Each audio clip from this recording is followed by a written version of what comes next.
प्रिय मित्रों, नमो नमः। मैं संजय मौर्य इस YouTube चैनल संस्कृत कौमुदी में आप सभी लोगों का हार्दिक स्वागत करता हूं। मित्रों, हम लोग अध्ययन कर रहे हैं डॉक्टर बाबूराम सक्सेना की पुस्तक संस्कृत व्याकरण प्रवेशिका के अनुसार समास विचार का, और हम लोग कल की कक्षा तक इसके अव्ययी भाव समास के अंतर्गत दिए हुए पृष्ठ संख्या 229 पर नीचे क्रम में गिरीश सेनकस्य सूत्र तक अध्ययन कर चुके हैं। और अब आज की कक्षा का उसी पृष्ठ संख्या 238 पर दिए हुए उसके आगे इस अव्ययम विभक्ति समीप समृद्धि व्यर्थी यर्थाभाव अत्यय असंप्रत्य शब्द प्रादुर्भाव पश्चात यथा अनुपूर्वी योग पद्य सादृश्य संपत्ति साकल्यांत वचनेषु इस सूत्र से प्रारंभ करना है। तो आप सभी लोग अपनी पुस्तक संस्कृत व्याकरण प्रवेशिका का पृष्ठ संख्या 248 ओपन कर लीजिए और साथ में ही मित्रों नोट्स भी ले लीजिए, क्योंकि बहुत सारी चर्चाएं हम लोग ऐसे करेंगे जो कि पुस्तक में नहीं दी हुई है। तो चलिए अध्ययन प्रारंभ करते हैं। तो सर्वप्रथम देखते हैं मित्रों, यह इतना बड़ा लंबा सूत्र है, तो सर्वप्रथम हम लोग इस सूत्र को देखते हैं कि यह सूत्र कैसा सूत्र है।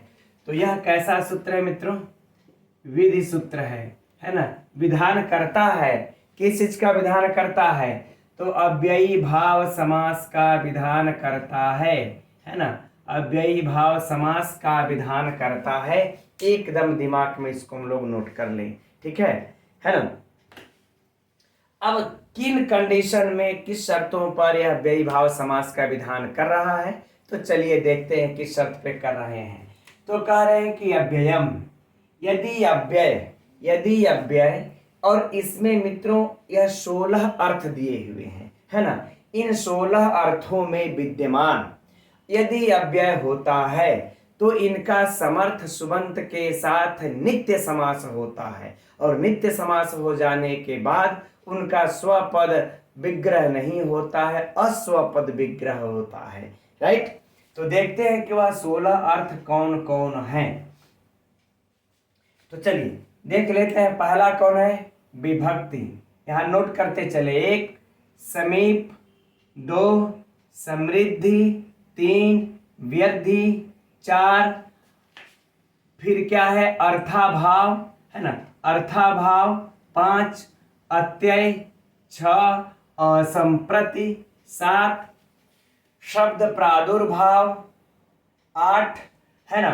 इसके बाद है क्या है? पश्चात, 9 फिर है यथा, पश्चात यथा, 10 आनुपूर्व्य, 11 योगपद्य, 12 सादृश्य, 13 संपत्ति, 14 साकल्य, 15 और अंत 16। राइट। कर इन 16 अर्थों में यदि अव्यय आता है तो इन 16 अर्थों में विद्यमान समर्थ अव्ययों का समर्थ सुबंत के साथ क्या होता है मित्रों?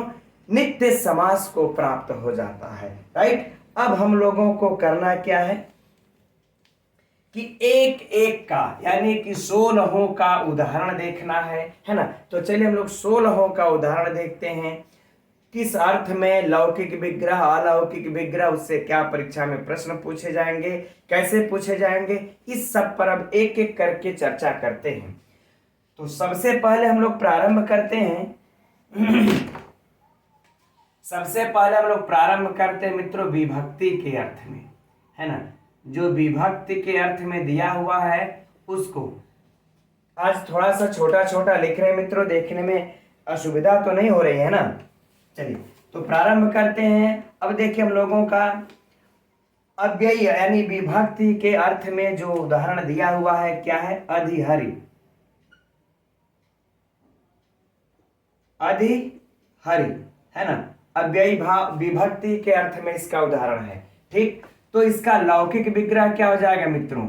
हरौ, हरौ इति, यह हो जाएगा लौकिक विग्रह। हम देखिए मित्रों एकदम क्रम से चल रहे हैं, एकदम आप लोग चार्ट तैयार करते चलिए अभी से, है ना। पुस्तक में जो दिया हुआ है वो दिया हुआ है, लेकिन जिस प्रकार से हम करते हुए चल रहे हैं एकदम आप लोग अपने रफ पर, फेयर पर जो भी नोट्स होगा वहां पर इसको चार्ट तैयार करते चलिए। और वहां पर कैसे लिखेंगे? ऊपर लिख लीजिए समासिक पद, ऊपर लिख लीजिएगा समासिक पद, और यहाँ पर लिखिएगा लौकिक विग्रह, और यहाँ पर लिखिएगा क्या, अलौकिक विग्रह, और यहाँ पर अर्थ, किस अर्थ में यह व्यय आया हुआ है, राइट। तो हरव इति, अब लौकिक विग्रह क्या हो जाएगा मित्रों, हरि, हरि गी धन अधि, हरि गी धन अधि। अब इसको हटा देते हैं, इसका यहां पर कोई काम नहीं है, हरि गी धन अधि, राइट। यह हो गया हम लोगों का इसका अलौकिक विग्रह। अब देखिए मित्रों, हम कुछ हमारे भाई बहन कह रहे नहीं सर सिद्धि में जाइए, ठीक है। तो ये तो देखिए सत्य है कि अगर सिद्धि में हम जाएंगे तो समय ज्यादा लगेगा, और अगर जिसको अगर सिद्धि का अगर अध्ययन करना हो मित्रों, तो डिस्क्रिप्शन में भी दिया है, हम लास्ट में जब ये वीडियो होगी तो एंड स्क्रीन में भी हम डाल देंगे। समास प्रकरण का जो लघु सिद्धांत कौमुदी के अनुसार हम पढ़ाए हैं, एकदम बाल की खाल निकाल करके पढ़ाए हैं, है ना। एक एक पद को, इसी सूत्र को हमने पढ़ाया है ना, एकदम बाल की खाल निकालते हुए। तो वहां जा करके आप लोग अध्ययन कर सकते हैं, ठीक। अभी सिर्फ हम लोग टीजीटी की दृष्टि से चलते हैं, जो जो महत्वपूर्ण प्रश्न परीक्षा में बनते हैं, राइट।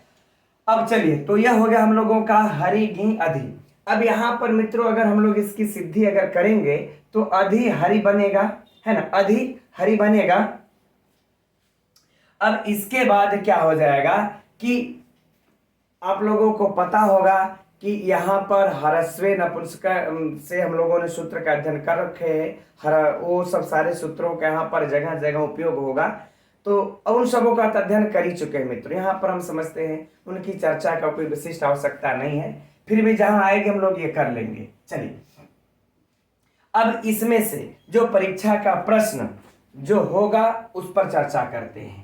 पहला प्रश्न कि अधिहरि, अधिहरि में अधिहरि का लौकिक विग्रह क्या होगा। सुनिए कैसे प्रश्न परीक्षा में पूछा जाएगा टीजीटी में, कि अधिहरि का लौकिक विग्रह क्या है, तो हरौ इति।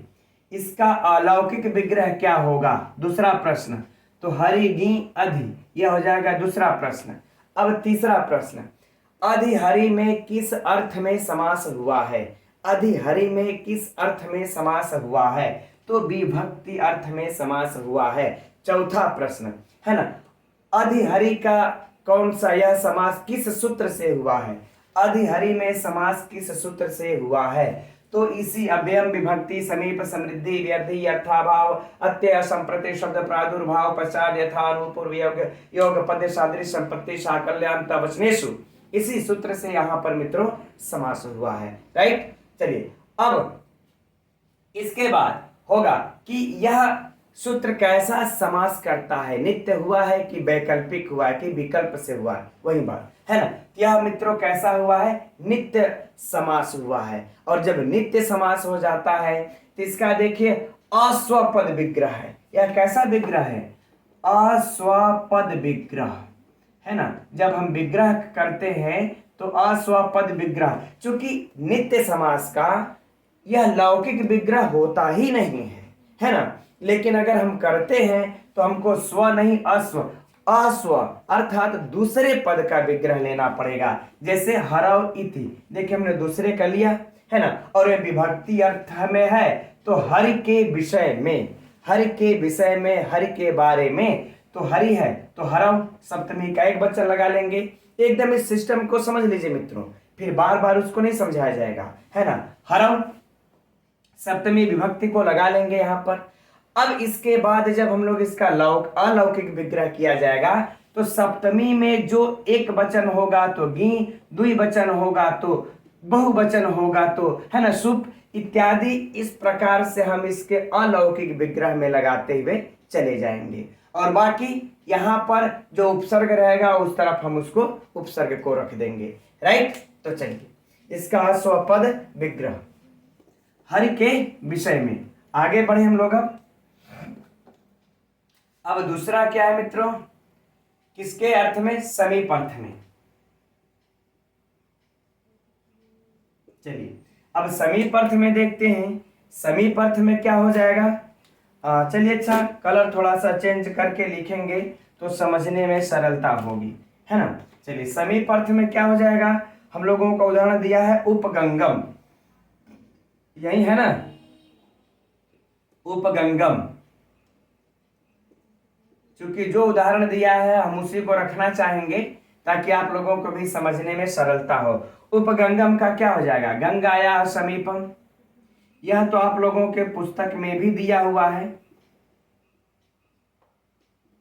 गंगाया समीपम, है ना, गंगा के पास, गंगा के पास। अब मित्रों यहां पर देखिए षष्ठी विभक्ति दिख रही है। षष्ठी विभक्ति का क्या है? एक वचन।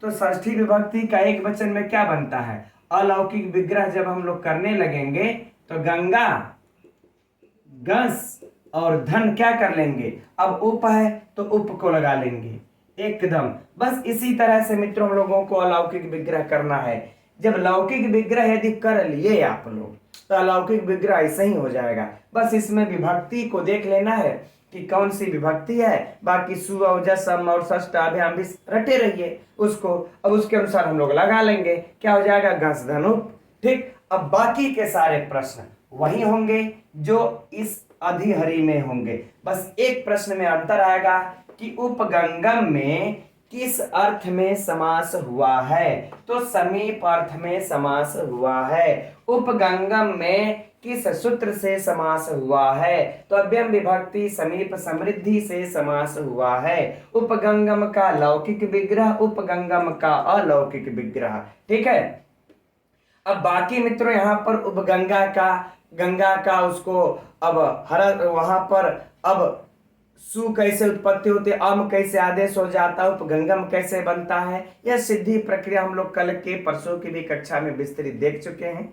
अब यहाँ पर उसकी कोई आवश्यकता हम समझ रहे हैं नहीं है। यद्यपि कहिए तो डॉक्टर बाबूराम सक्सेना को यह सूत्र सबसे पहले लिखना चाहिए था। अब उसके बाद उपगंगा में कैसे हर्ष हो रहा है ना, उपगंग कैसे बन रहा है, किससे हर्ष हो रहा है, कैसे पूर्वरूप हो रहा है, तब वो सूत्रों को बाद में देते, लेकिन इन्होंने पहले ही दे दिया और इस सूत्र को बाद में रखते हैं, इसलिए थोड़ी सी सुविधा हो रही होगी। खैर कोई बात नहीं, बाकी सब प्रश्न मित्रों वही होंगे। अब चलते हैं अगले अगले तीसरे की तरफ, समृद्धि की तरफ।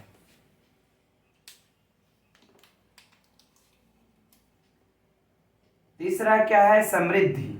एकदम मित्रों आप लोग भी इसी प्रकार से चार्ट तैयार कर लीजिए, काम आएगा, है ना। समृद्धि अर्थ में क्या है? तो कह रहे हैं कि सुमद्रम। क्या है? हाँ, सुमद्रम। ठीक, सुमद्रम अर्थात मद्र देश की समृद्धि, मद्र देश की समृद्धि। तो इसका लौकिक विग्रह क्या हो जाएगा? मद्राणाम समृद्धि, मद्राणाम समृद्धि। मेरे साथ साथ मैं तो कहूंगा मित्रों लिखते चलिए आप लोग, है ना, मद्राणाम समृद्धि। अब इसका अलौकिक विग्रह जब किया जाएगा तब क्या बन जाएगा, है ना, तो क्या हो जाएगा मित्रों? मद्र। अब क्या लगेगा? मद्राणाम, मद्र देश की, मद्र देशों की समृद्धि, मद्र वाले लोगों की समृद्धि। यहां पर मद्राणाम बहुवचन है तो क्या हो जाएगा? षष्ठी के बहुवचन में आम बनता है ना, तो हम लोग लिख लेंगे आम, और आगे क्या हो जाएगा? सु। आगे क्या हो जाएगा? सु। ठीक, यही होगा, है ना। अर्थात सुमद्रम, लौकिक विग्रह मद्राणाम समृद्धि, अलौकिक विग्रह मद्राम सु। राइट, कोई समस्या नहीं। आगे बढ़ते हैं, अब चौथे के तरफ चलते हैं। चौथा हम लोगों का क्या है? व्यर्धी। बहुत ज्यादा समय नहीं लगेगा मित्रों, बस 4 हो गया, बस 8 और बाकी है, धीरे धीरे अध्ययन कर लेंगे, बीच में जहां पर आवश्यकता होगी चर्चा हो जाएगी। तो सुमद्रम अर्थ, व्यर्धी का क्या है? दुर्यवनम,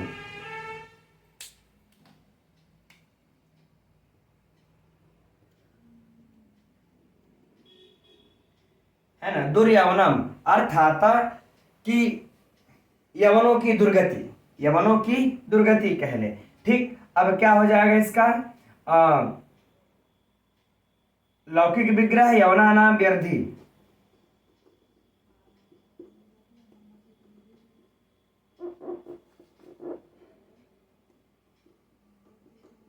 ठीक, अब इसका हम लोग क्या कर लेंगे? दुर्यवनम। अब यवना नाम यवनों की है, यहाँ पर भी यवनों की यवनों की वृद्धि है, तो षष्ठी विभक्ति है ये, लेकिन यहाँ पर षष्ठी विभक्ति का कौन सा वचन है? बहुवचन। तो क्या कर लेंगे हम लोग भी? यवन, अब आम लगा लेंगे। क्या लगा लेंगे? यवन धन आम धन दूर। ठीक। अब यहां पर मित्रों, अच्छा एक बात हम छूट रहे हैं मुझसे, कि अगर इस प्रकार से पूछ लिया जाए प्रश्न की चर्चा कर लेते, फिर अब आगे अब निकला जाएगा। चाहे इस अधि में हो, उप की हो, सु की हो, दूर की हो, अगर इस अलौकिक विग्रह में दे करके पूछ लिया जाए, यहाँ पर अधि है ना, यदि इस उपसर्ग का है, अरे इस अव्यय का क्या अर्थ है, इस अव्यय का क्या अर्थ है ना, इस अव्यय का विभक्ति अर्थ है, इस यह उप अव्यय किस अर्थ में आया है, यह उप अव्यय किस अर्थ में आया है? तो समीप अर्थ में आया है। और यह सु अव्यय किस अर्थ में आया है? समृद्धि अर्थ में आया है। यह दूर अव्यय किस अर्थ में आया है? तो व्यर्थी अर्थ में आया है। सेम वही प्रश्न होगा मित्रों जो हम लोगों का यह होगा कि दुर्यवनम में किस अर्थ में समास हुआ है? तो व्यर्थी अर्थ में समास हुआ है। तो सेम वही बातें होगी, लेकिन यह अव्यय करके भी पूछा जा सकता है कि यहाँ पर यह अव्यय किस अर्थ में आया है, तो उसको भी हम लोग ध्यान में रखेंगे। चलिए आगे बढ़ते हैं। पांचवा क्या हम लोगों का? अर्थाभाव।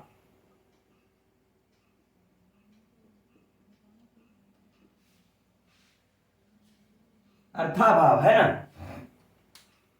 अब अर्थाभाव का उदाहरण क्या हम लोगों के पुस्तक में दिया हुआ है? पांचवें का कि निर्मस्कम।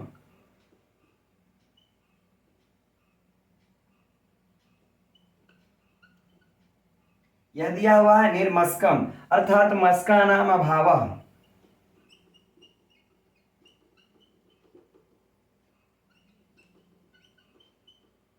मस्का नाम अभावः अर्थात मच्छरों का अभाव। तो मच्छर कितने वचन है मित्रों? बहुवचन। और कितने कौन सी विभक्ति में? षष्ठी विभक्ति में। तो क्या क्या हम लोग लिख लेंगे यहाँ पर? मक्षिका, मक्षिका और फिर आम, मक्षिका आम धन नीर।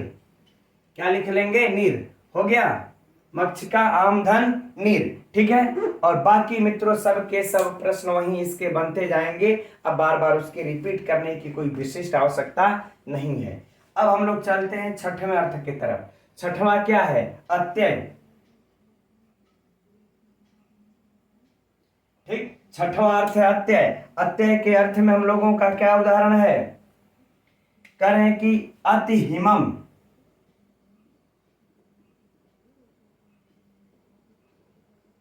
अति हिमम, यह छठवें के अर्थ में हो जाएगा। इसका लौकिक विग्रह क्या हो जाएगा मित्रों? अति हिमम का हिमस्य, हिमस्य अत्ययः।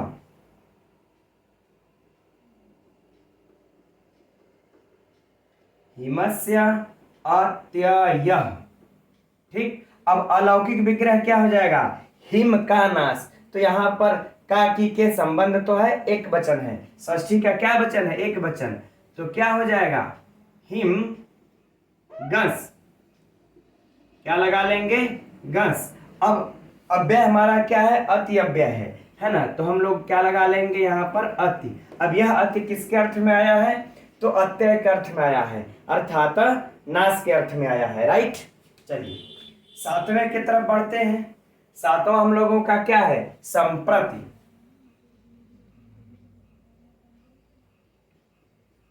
सातवां अर्थ क्या है? संप्रति। ओ असंप्रति होगा ना, असंप्रति। ठीक, असंप्रति है ना। असंप्रति का उदाहरण क्या है हम लोगों का? तो कह रहे हैं कि अति निद्रम है ना। क्या है? अति निद्रम।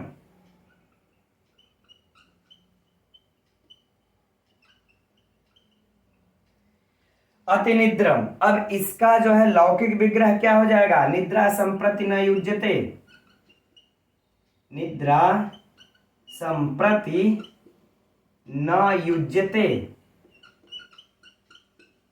ठीक। अलौकिक विग्रह क्या हो जाएगा? निद्रा गस धन अति, निद्रा गस धन अति है ना। यहां पर मित्रों हम लोग इस वाले का असंप्रति के अर्थ में अति निद्रम में जो यह विग्रह दिया हुआ है कि निद्रा संप्रति न युज्यते, इस समय नींद लेना उचित नहीं है, इस समय नींद लेना ठीक नहीं है। जैसे इस समय हम लोग अब अध्ययन कर रहे हैं, तैयारी कर रहे हैं, तो इस समय अब नींद लेना उचित नहीं है ना।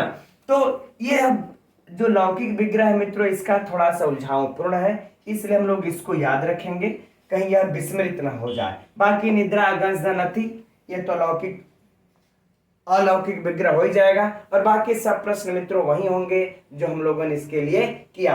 अति निद्रम में किस सूत्र से समास है, अव्यय विभक्ति से, किस अर्थ में समास है, असंप्रति के अर्थ में, लौकिक विग्रह अलौकिक विग्रह, अति किस अर्थ में आया है, असंप्रति अर्थ में। मित्रों यही लगभग टीजीटी में इसमें पूछा जाएगा, कुछ और भी ज्यादा इसमें विशिष्ट पूछे जाने वाला नहीं है। जो एक दो बाकी जो हट करके पूछेगा वो हम लोगों ने कल परसों के सूत्र में कक्षा में चर्चा कर ली है। अब हम हट जा रहे हैं, आप लोग इसका स्क्रीनशॉट ले लीजिए।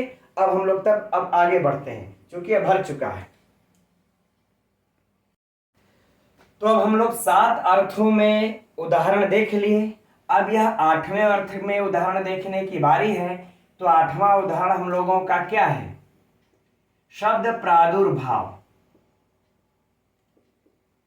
शब्द प्रादुर्भाव, ठीक। अब देखते हैं इसके उदाहरण में, इसका उदाहरण इसके अंतर्गत कौन हम लोगों के पुस्तक में मित्रों, इति हरि।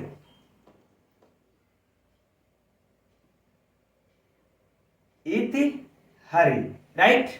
अब इसका हम लोग अब लौकिक विग्रह देख लिया जाए तो क्या हो जाएगा, हरि शब्दस्य प्रकाश, हरि शब्द का प्रकाश, है ना। अब इसका अलौकिक विग्रह देख लिया जाता, अलौकिक विग्रह क्या हो जाएगा मित्रों, हरि गस धन इति। हरि गस धन इति, चूंकि षष्ठी विभक्ति है ना, षष्ठी विभक्ति है तो हरि गस एक वचन है तो गस इति, राइट। अब 9वां उदाहरण क्या है, पश्चात।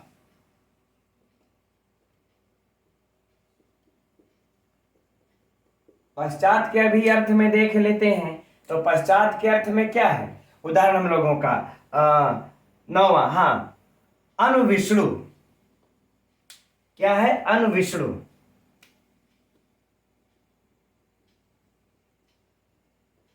अनुविष्णु, राइट।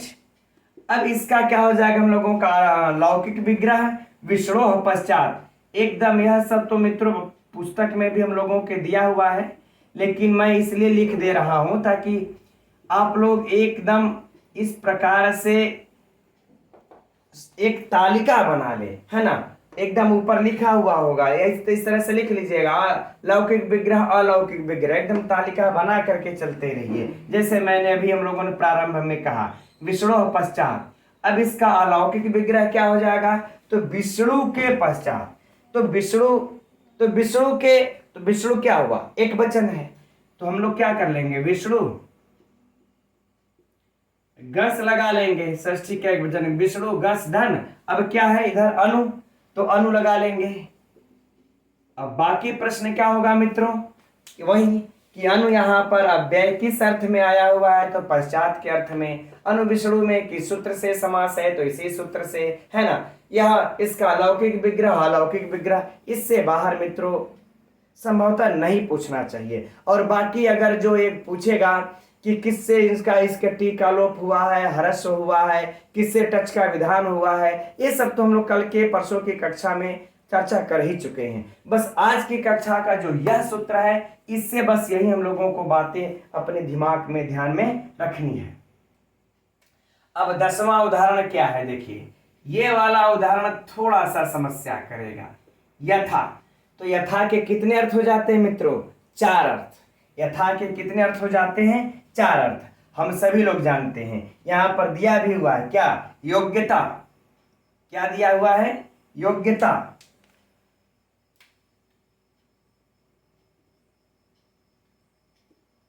योग्यता, विप्सा,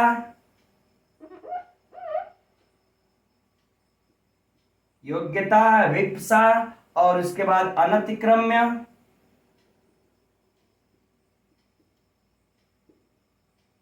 अनतिक्रम्य, और उसके बाद क्या है, सादृश्य। ठीक, यह 4 अर्थों में होता है। यथा के कितने अर्थ होते हैं, 4। यह मित्रों हम लोगों को परीक्षा के लिए एकदम महत्वपूर्ण है ना, कि यथा के कितने अर्थ होते हैं, 4। यद्यपि हम समझ रहे हैं आप सभी लोगों को यह याद होगा, अलग से इसमें कहने की कोई जरूरत नहीं है। तब हम लोग योग्यता वाला उदाहरण देखते हैं कि योग्यता के अर्थ में इसका क्या उदाहरण है। तो योग्यता के अर्थ में क्या है मित्रों, अनुरूपम।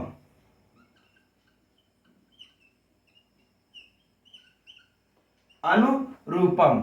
अब इसका क्या हो जाएगा, रूपस्य योग्यम।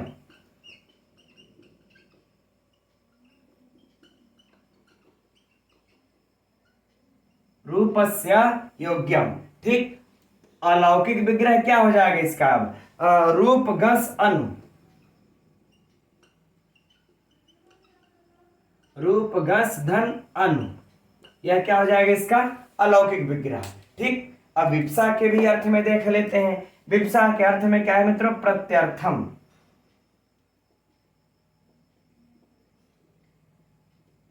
लौकिक विग्रह, अर्थम अर्थम प्रति,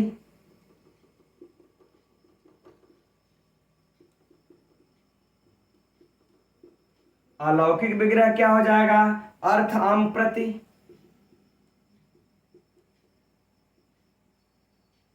अर्थ हम धन प्रति। ठीक, इसको भी नोट कर लीजिएगा। अगला है अनतिक्रम्य। अनतिक्रम्य अर्थात शक्ति के अनुसार, जैसे यथाशक्ति,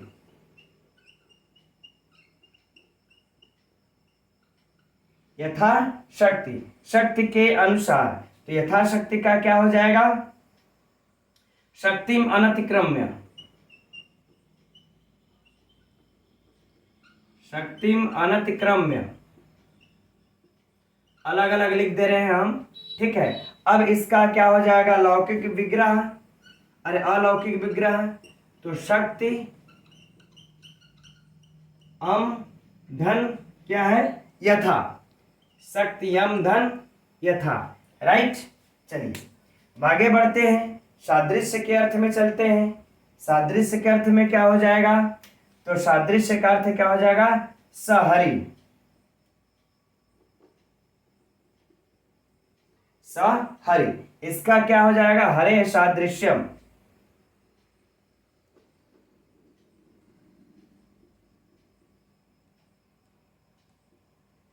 अर्थात हरि के समान। अब इसका अलौकिक विग्रह क्या हो जाएगा मित्रों, तो हरि टा सह, हरि टा धन सह।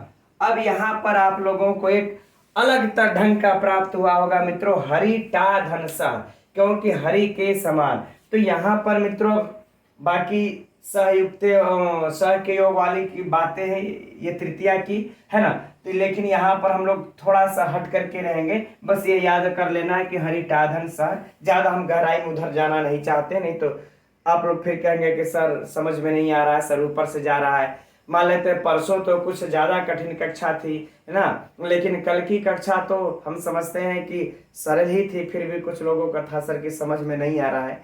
अब हम समझ रहे हैं, अब आज तो एकदम बिल्कुल समझ में आ रहा होगा, एकदम पॉइंट टू पॉइंट चल रहे हैं। अब यहाँ पर तो कोई समस्या नहीं है। अब यहाँ पर एक सूत्र के हम लोगों की और आवश्यकता आ जाती है मित्रों, है ना, कि अव्ययी भावे चाकाले। नीचे देख लीजिए आप लोग अपने पृष्ठ संख्या 239 पर एकदम नीचे दिया होगा, है ना, कि अव्ययी भावे चाकाले, अर्थात अव्ययी भाव के समास में अकाले, अकाल अर्थात कालवाची न होने पर सह को स आदेश होता है, सह को स आदेश हो जाता है। जब सह को नहीं तो इस तरह से जानते क्या होता, सह हरि होता, क्या बन जाता, सह हरि। लेकिन अव्ययी भाव चाकाले सूत्र से इस सह को स आदेश हो जाता है, ह खत्म हो जाता है, तब क्या बन जाता है, सहरी बन जाता है। राइट, तो यहां पर हम लोगों के लिए जो परीक्षा का प्रश्न हो जाएगा कि यहां पर सहरी में, सुनिए ध्यान से, यही परीक्षा में प्रश्न हो सकता है, पूछ दे कि सहहरि में, है ना, सहहरि में किस सूत्र से सह को स आदेश हुआ है, किस सूत्र से सह को स आदेश हुआ है। तो अव्ययी भावे चाकाले, नीचे सूत्र लिखा हुआ है, उसको एकदम नोट कर लीजिएगा। उसी सूत्र से सह को स आदेश होकर के सहहरि बनता है। ठीक, और बाकी अगर अलग से प्रश्न अब इसमें आता है, एक एक्स्ट्रा प्रश्न इसमें यही होगा।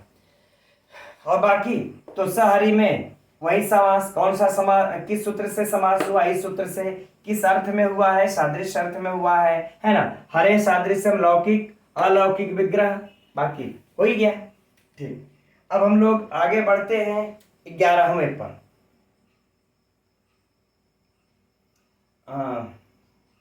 चलिए 11वां क्या है, किस अर्थ में हम लोगों का, तो कह रहे अनुपूर्व्य,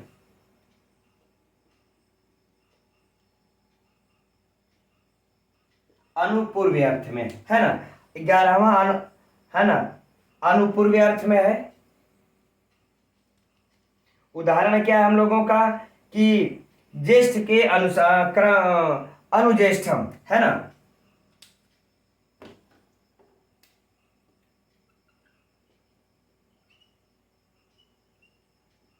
अनुज्येष्ठम। ठीक है ना, अनुपूर्व्य के अर्थ में यहां पर, चलिए अनुपूर्व्य के अर्थ में क्या हो जाएगा, अनुज्येष्ठम। अनुज्येष्ठम का लौकिक विग्रह क्या हो जाएगा कि ज्येष्ठ, ज्येष्ठस्य, है ना, ज्येष्ठस्य अनुपूर्वेण,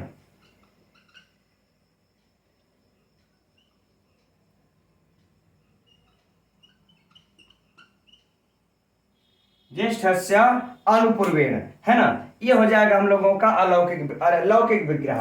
अब अलौकिक विग्रह को देख लेते हैं, तो क्या हो जाएगा, ज्येष्ठ धनगस लिख लीजिए, और इसके बाद क्या लिख लेंगे, अनुपसर्ग लगा, अरे अनुअव्यय है तो अनु को लिख लेंगे। ठीक, अनुज्येष्ठम। अब बाकी सारे प्रश्न मित्रों इससे वही होगा, है ना। तब 11 हो गया।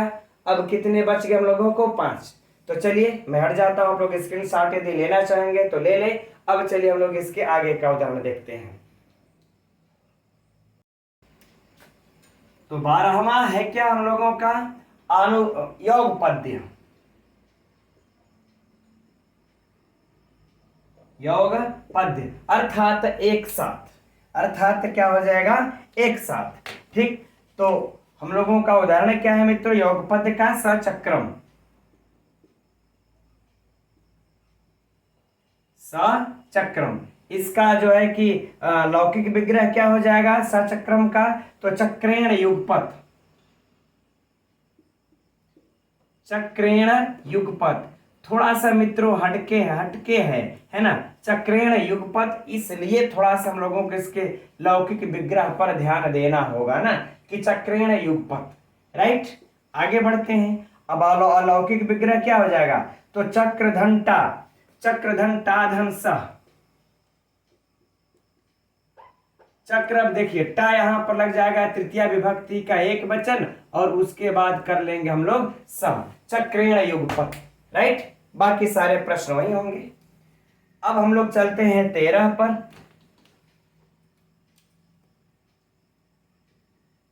13 क्या हुआ हम लोगों का, सादृश्य।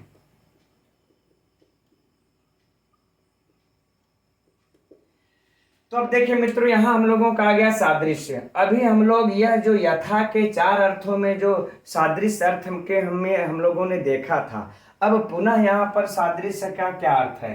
तो यहाँ पर मित्रों देखिए, यह तो हम लोगों की पुस्तक में कह करके सीधे डॉक्टर बाबूराम सक्सेना निकल लिए हैं कि ऊपर इसका उदाहरण दिया जा चुका है, यहाँ पर उसकी कोई आवश्यकता नहीं है ना, यह कह करके निकल लिए। लेकिन अगर मूल रूप से अगर यह समझा जाए तो देखिए इसका अर्थ होगा कि अगर गौण भी अगर सादृश्यता हो, है ना, अगर गौण भी अगर सादृश्यता हो, तो उस अर्थ में भी इस सूत्र के द्वारा अव्ययी भाव नित्य समास होता है ना। प्रमुखता होगा तो होगा ही, लेकिन अगर गौण अगर सादृश्यता हो, है ना, गौण सादृश्यता हो तो भी समास हो जाता है। राइट, जैसे अब उदाहरण में इसमें दिया नहीं है हम लोगों के पुस्तक में, लेकिन लघु सिद्धांत कौमुदी में देखेंगे आप लोग तो वहां पर प्राप्त होता है। इसलिए हम चाहेंगे कि यहाँ पर ये देख लेते हम लोग, ससखी, क्या है उदाहरण मित्रों इसका? ससखी, है ना। अर्थात सख्या सख्याः सदृशः, मित्र के समान, मित्र के समान। और इसके बाद क्या हो जाएगा? वही सखी धन टा, सखी धन सखी टा, और उसके बाद स, राइट। चलिए हो गया सखी। अब आगे बढ़ते हैं। अच्छा, अब 14वें की तरफ चलते हैं, संपत्ति।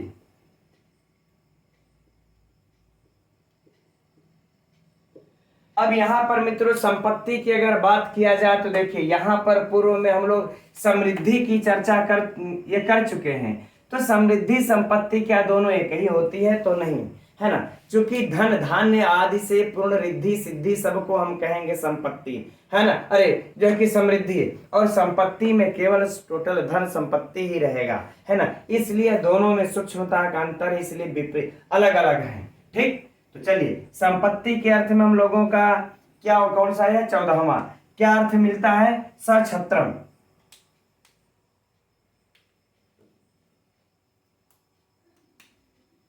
सछत्रम, सछत्रम अर्थात छत्राणाम संपत्ति।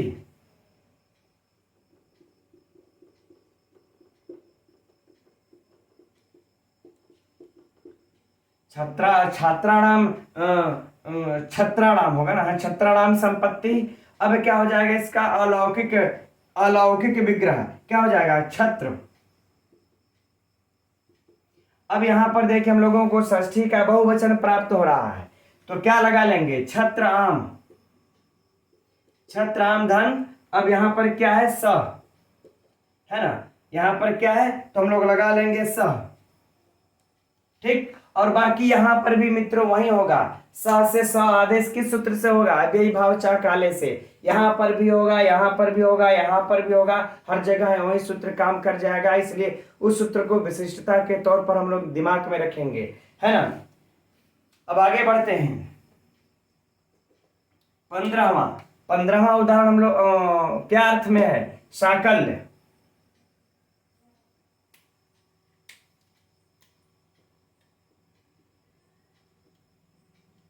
15वां हम लोगों का साकल्य के अर्थ में है। उदाहरण क्या है? सत्रीणम,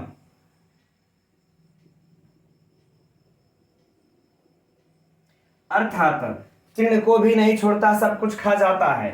सत्रीणम, है ना। तो त्रीणम अपि अपरित्यज्य,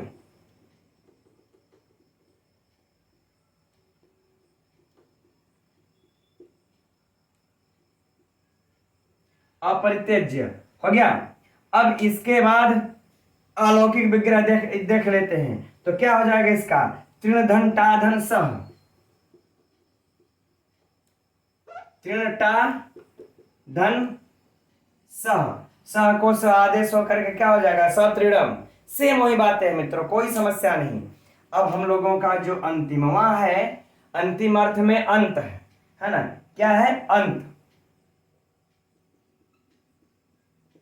अंत के अर्थ का अर्थ में जो उदाहरण दिया है वह क्या, कौन सा उदाहरण है? तो कह रहे हैं साग्नि।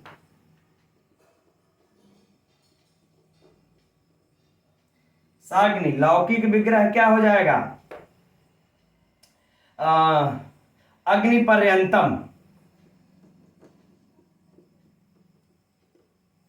अग्नि ग्रंथ कर लेते हैं, अग्नि ग्रंथ पर्यंतम।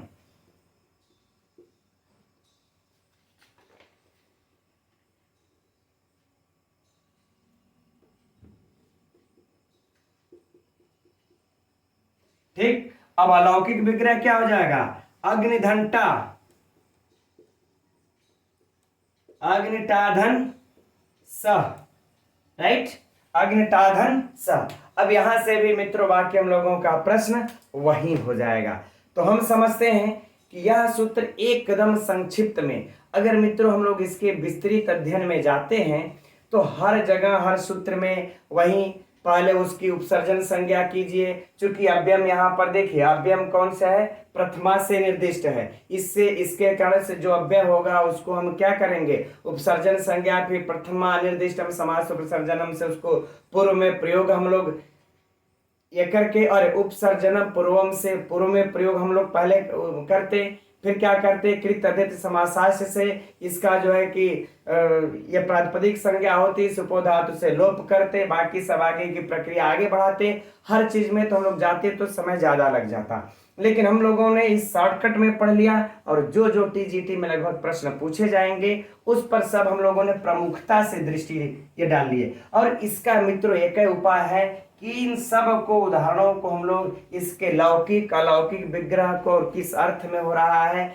एकदम रट्टा मार ले, क्योंकि यह कंफ्यूजन तब हो जाता है जैसे अगर सछत्रम अगर पूछ दिया, ध्यान दीजिएगा कंफ्यूजन कहाँ होता है उस पर दृष्टि हम डालना चाह रहे हैं। अब यदि मान लेते हैं पूछ दिया कि सछत्रम में किस अर्थ में समास हुआ है, तो यहाँ देखिए सचक्रम सछत्रम ससखी सतृणम सहरि ससखी सब जगह है स, हम कहाँ पर लगाएंगे, तो कहेंगे यहाँ पर देखिए संपत्ति के अर्थ में, तो छत्र नाम संपत्ति, इसलिए हम लोगों को याद करना होगा। अब सचक्रम आ गया तो हम लोग समझ ही नहीं पाएंगे, तो जब तक से याद नहीं किए रहेंगे तब तक से काम नहीं बनने वाला है ना, कि सचक्रम में यौगपद के अर्थ में हुआ है, क्योंकि सब में सतृणम है, सतृणम अब पता नहीं है ना कि संपत्ति के अर्थ में है, साकल्य की सादृश्य की जो कि यौगपद, इसलिए हम लोगों को मित्रों इसका एक ही उपाय है, इन सब को रट्टा मार लिया जाए, क्योंकि बड़ा ही परीक्षा में कंफ्यूज करता है।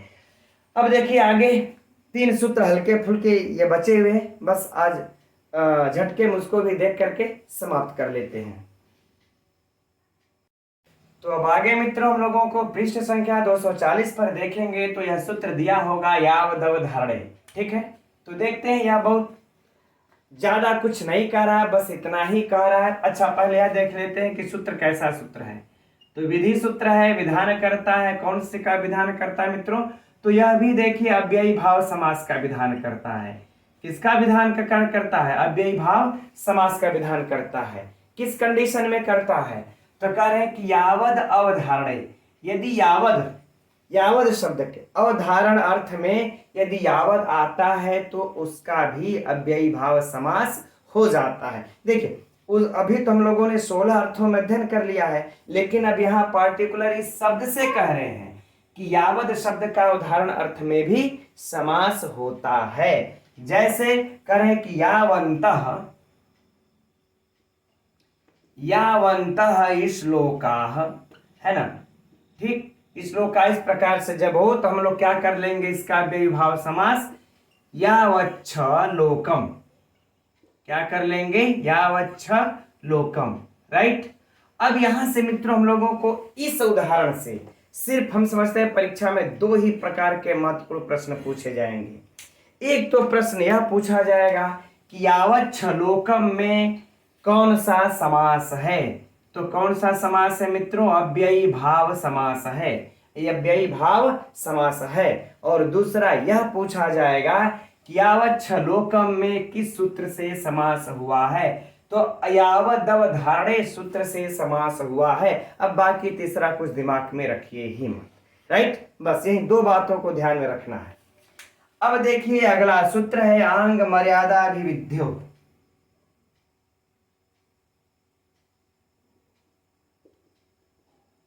आंग मर्यादा विविध्यो,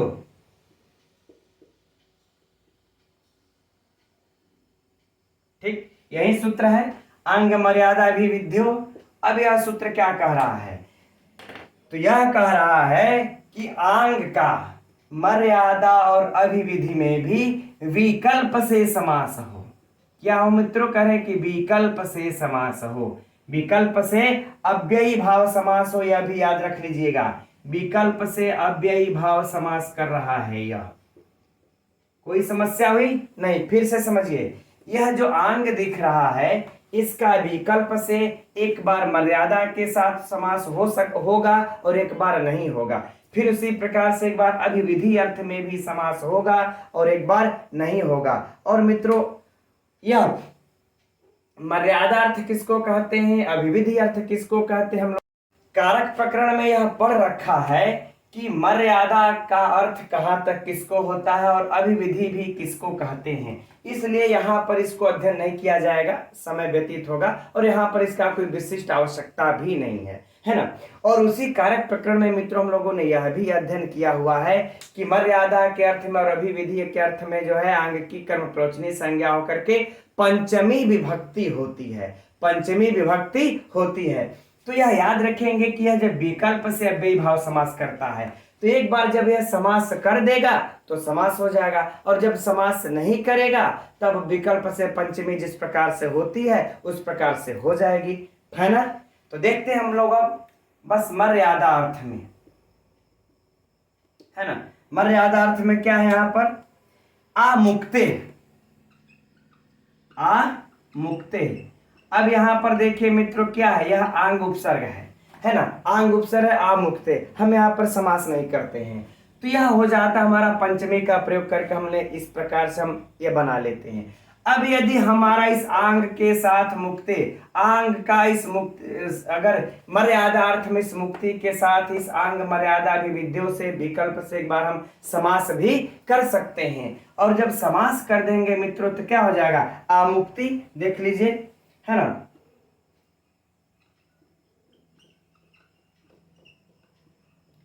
क्या हो जाएगा तब, आमुक्ति, अर्थात कह रहे कि मुक्ति तक, आमुक्ति तक, राइट, है ना। अब हम लोगों को परीक्षा में, चलिए अच्छा अभिविधि अर्थ का भी देख लेते हैं, फिर इसके बाद परीक्षा के प्रश्न की चर्चा किया जाएगा। अब कह रहे हैं कि अभिविधि अर्थ में, अब अभिविधि अर्थ में भी अंग का विकल्प से समास होगा, है ना। अब देखिए क्या दिया है हम लोगों का कि आबालेभ्यो,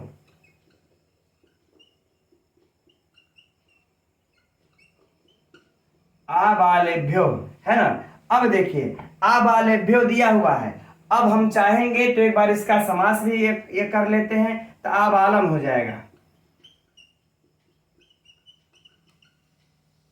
क्या हो जाएगा तब, आबालम।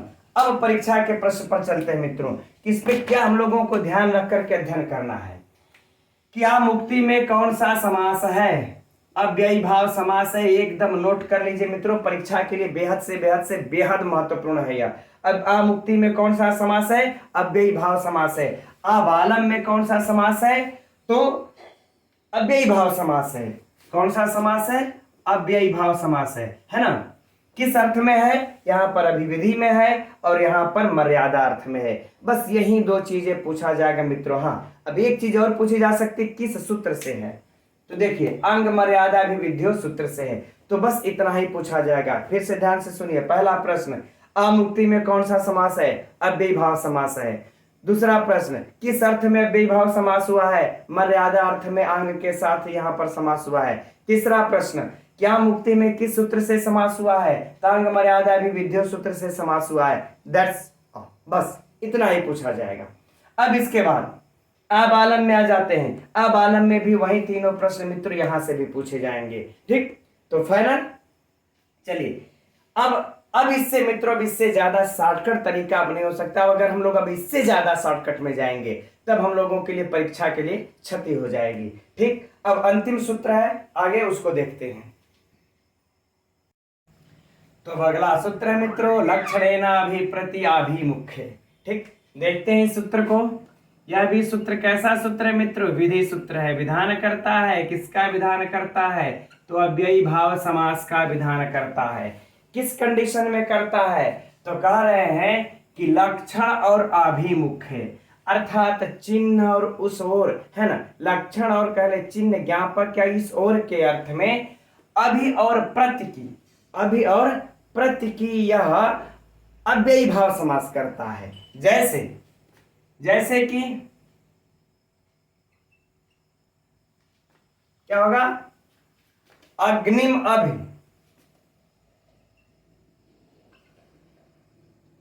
है ना, कर ले अग्निम अभि, ठीक। अब हो जाएगा, इसका अर्थ है मित्रों जैसे अग्नि की ओर, अग्नि की ओर, है ना। तो अभिमुख्य अर्थ में है यहाँ पर, तो क्या हो जाएगा समास, इसका अव्ययी भाव समास होकर के क्या हो जाएगा अभ्यग्नि। बस इतना ही होगा मित्रों। और उसी प्रकार से क्या हो जाएगा प्रति का भी देख लेते हैं। प्रति का भी तो अग्निम,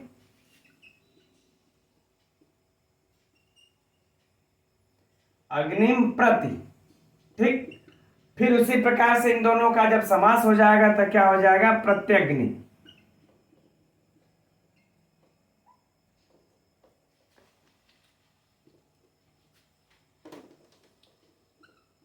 प्रत्यग्नि, राइट है ना। अब हम लोगों से जो परीक्षा में प्रश्न पूछा जाएगा वह यही पूछा जाएगा मित्रों कि इस अभ्यग्नि में कौन सा समास है, इस अभ्यग्नि में कौन सा समास है। तो अव्ययी भाव समास है। कौन सा समास है अव्ययी भाव समास है। किस सूत्र से हुआ है लक्षणेनाभि प्रत्याभिमुख्य सूत्र से हुआ है। प्रत्यग्नि में कौन सा समास है तो अव्ययी भाव समास है। किस सूत्र से हुआ है लक्षणेनाभि प्रत्याभिमुख्य सूत्र से मित्रों, है ना। बस हम लोगों को यह चूंकि थोड़ा सा हट हट के यह सब उदाहरण है इसलिए हम लोगों को इनको याद रखना पड़ेगा कि यहाँ पर अव्ययी भाव समास है, नहीं तो फिर परीक्षा में कंफ्यूजन की स्थिति पैदा हो सकती है। अब इसके बाद मित्रों हम लोगों को दो सूत्र और बचते हैं, है ना। एक तो सूत्र बचता है कि अनुर्यत समया और एक बचता है पारे मध्य षष्ठ्या, है ना। एकदम ये महत्वपूर्ण सूत्र है, लेकिन अब आज की कक्षा मित्रों हम लोग यहीं तक रहने देते हैं। इस उदाहरण को एकदम आप लोग देख लीजिएगा।